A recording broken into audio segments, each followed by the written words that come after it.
The year is in 1984. Everybody remembers that we were almost coming out of the decade of 1970.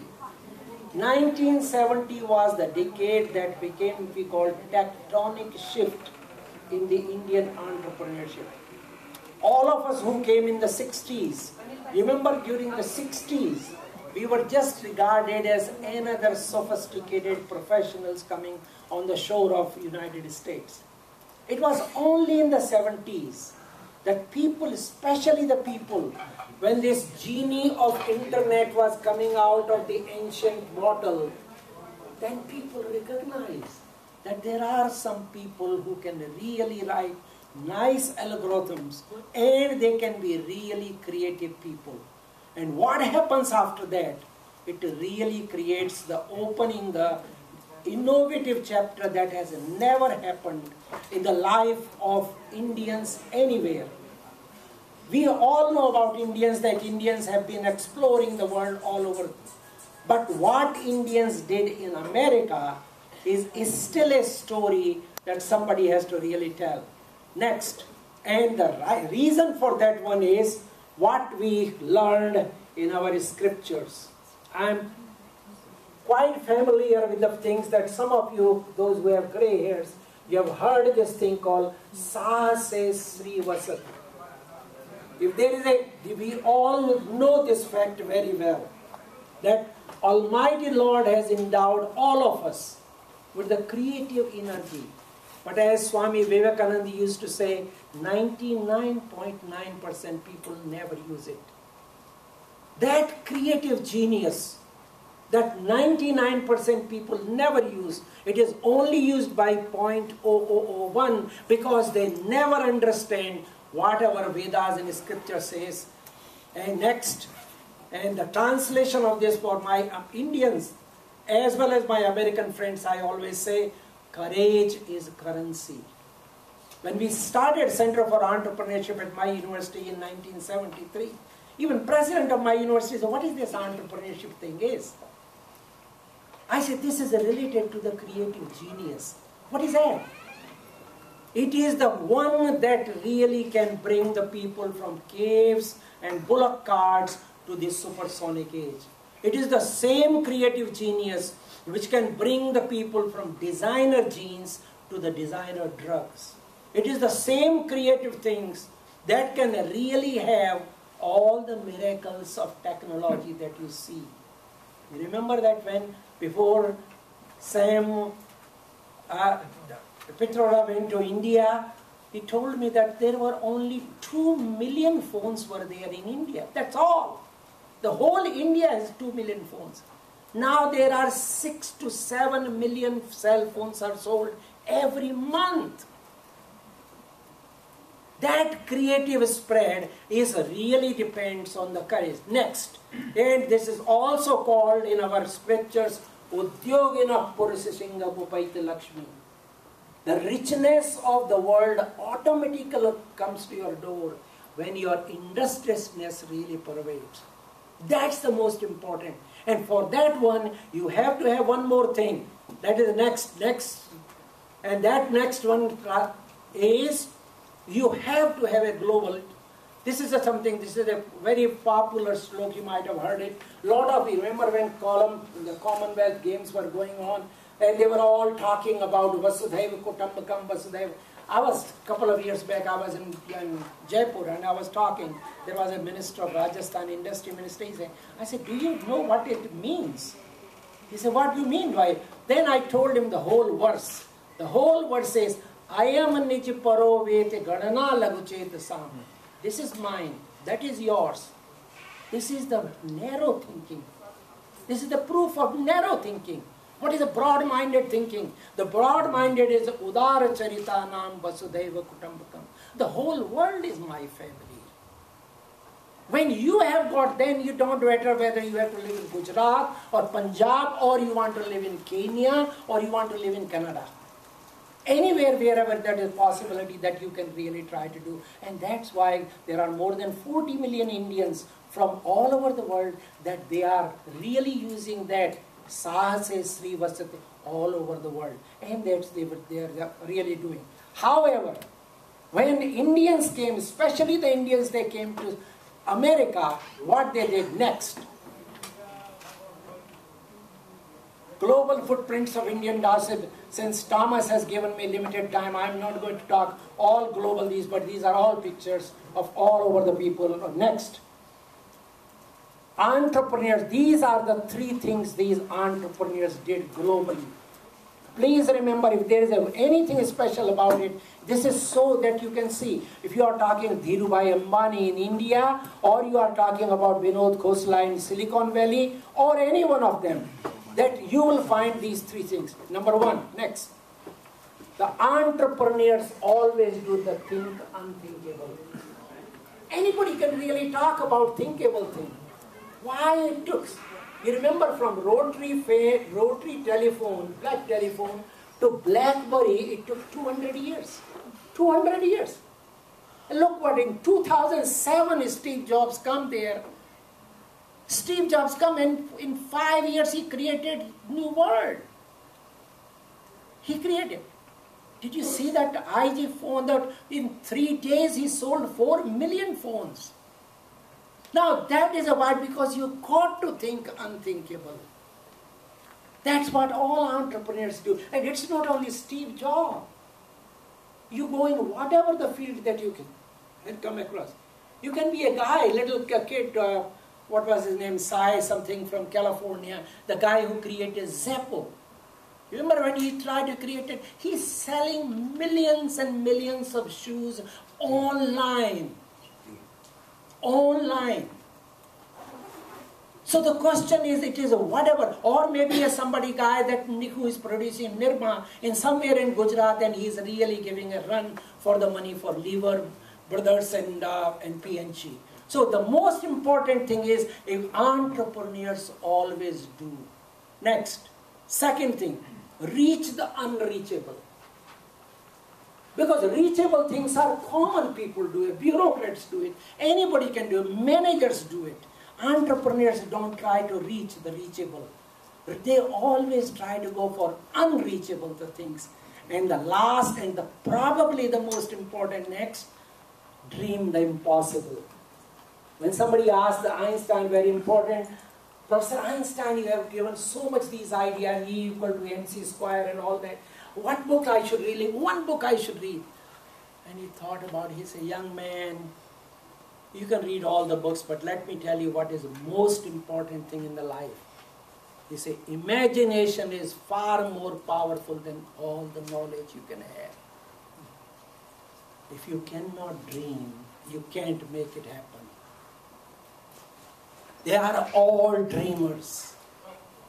Whether that was a Bill Gates, whether that was a Steve Jobs, whether that was Dhirubhai Ambani, whether that was Vinod Khosla, whoever these people all are there. And there is almost, you can have a script, and there are so many, I don't want to tell the people in this crowd also. NFIA has also those people. GOPIO has so many people. We were talking about in GOPIO session, and those people are all over. But you got to dream the impossible. When Wright brothers were struggling on their bicycles, they were not thinking that we will have a new sophisticated bicycle. They went on, Kill Devil Hill, 7 years tried, and they had a 7 seconds. But that 7 seconds changed the mankind's history. This is the same thing happens. That's what the entrepreneurs are, new heroes of this 21st century. But they were there always. They always try to do. That is what the creativity of Indian DNA is. That's what we Indians are specialists on that. Next. But the most important thing that Indians are famous or really pay attention is the simplicity. And this is a quote from, I have 2-3 quotes here from Steve Jobs, because Steve Jobs last year became very big hero. Last year I was invited to India. I gave 9 lectures in 15 days. And everywhere they could not really get enough of Steve Jobs. So I had almost read as much as possible. The simplicity is the most sophisticated innovation. If you all remember, there was something called .com. Remember .com? There were 10,000 companies were started in .com. and only 169 survived. Only 169. Amazon was one of them. It made it. What happened to the rest? Nobody knows. In Silicon Valley, nobody has the time to wipe the tears. I go to Silicon Valley just like people go to almost Tirth Yatra of Badrinath or Kedarnath. I go at least 5 or 6 times a year to Silicon Valley. I have been going there since 1984. I have visited people, Dharpad Bhandari, Kailash Bajpayee, all these people, those who started these things over there. Next, the important thing, this is from the guy who wrote 1984. Remember, to see what is in front of one's nose needs a constant struggle. You can see there are people sitting in this audience. I will say, you show me a millionaire, and I will say the guy really knew the opportunity. Remember the old saying, diamond acres, they are in and around you. You in and around you, you don't have to go anywhere. But once we come over here, it opens up all the things. Remember just this morning somebody was saying, we all came with $8. But now we can make 8 million, 8 billion, 8 trillion one day, hopefully. Next, creativity is just connecting things. When you ask creative people how they did something, they feel a little guilty because they did not really. They just saw something and they did it. Next. And this is probably the most, next please. This is the one that, you remember Steve Jobs was there only 7 months, 19 days in India. And he did all, and he went to all the ashram, whenever he was hungry, all those stories, we don't have time for that. But he said something important. The people in the Indian countryside don't use their intellect like we do. They use their intuition. Intuition, that is the very power. Intuition is a very powerful thing, more powerful than intellect in my opinion. That has had a big impact on his work. When Apple was dying in 1985, he was called, he revived and made it one of the largest, last month it was one of the largest capitalized in the next. So the important that thing comes here, don't let, this is the one thing entrepreneurs do it, we don't do this thing. Common people don't do it. Common people, remember there is a very famous song somewhere in the movie, it says, Jo soye hue hain khabaron mein unko jagana nahi. 99% people, what happens, we are all always busy in the thing. We are always busy. Did you watch last night's debate? What debate? Whose debate? Who cares debate? So the answer, don't let the noise of others' opinion drown out your inner voice. And most important, have the courage to follow your heart and intuition. That is the real DNA of Indians. This DNA is not taught at Harvard. This is not taught. That's why a number of applications to all big business schools are going down. We were producing all those financial engineers for Wall Street. The age of financial engineering is going down, gone. If they may go to jail or not, doesn't matter, but they will be all gone. So the age is coming of this one. This is the new future. You know what is happening. The two professors of Duke University who got the Nobel Prize in chemistry, you know what they did? Unlocking the power of the cell. If there is one thing that I think I will live long to see, that the change, the miraculous change in genome is going to change two important things. One, the medical. Today's big hospitals are going to become tomorrow's warehouse. When I came to North Carolina, 3 big things were there. Textile was king, tobacco was queen, furniture was prince. Where are those 3 industries? Those are all big warehouses now in North Carolina. The same thing is going to happen. We are not going to see, I hope there is no doctor here, we are not going to see the doctor the same way. We are going from designer D to designer drugs and designer DNAs. So therefore the important, that's where we are headed. And that's where we Indian entrepreneurs are going to take the lead. That's the new future. That's where we are. Next. Okay, there is only one red alert I want to say. And this is the only red alert. This is something my Indians and all entrepreneurs make very big mistake. One of the biggest mistake is we always think that if we can be successful, then we will be happy. I think there is one slide before that. Before that, if you can back it up. And that was that is a success is a mirage. Remember Mragatrishna? That's what he said. So success is a Mragatrishna. You keep on. The important, that is almost like a cart before the horse. The important thing is that as Vivekananda says, all our scripture says, if you want to really look for energy, that real energy is a happiness. If you are happy, you have the extra energy. That energy really can lead to ordinary people can do extraordinary things. And if that can do, then those entrepreneurs can be far more successful. And this is my personal, this is a book. If you want to see on Amazon, it is a book that I have written. Probably there is one more slide. I think that my last project, the project that I'm working personally is Upma. Because you all know about all our scriptures have been the jails of the high priest and Brahmins for thousands of years. A couple of our friends, we have been together. We want to bring Upanishad for masses.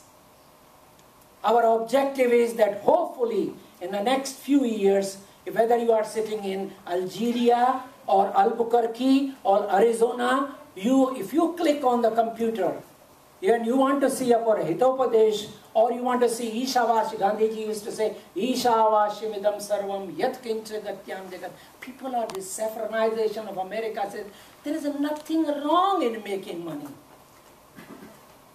As long as Ishavashim idam sarvam yat kincha, if you can enjoy, let the world, you want to enjoy it, but don't let the world enjoy you.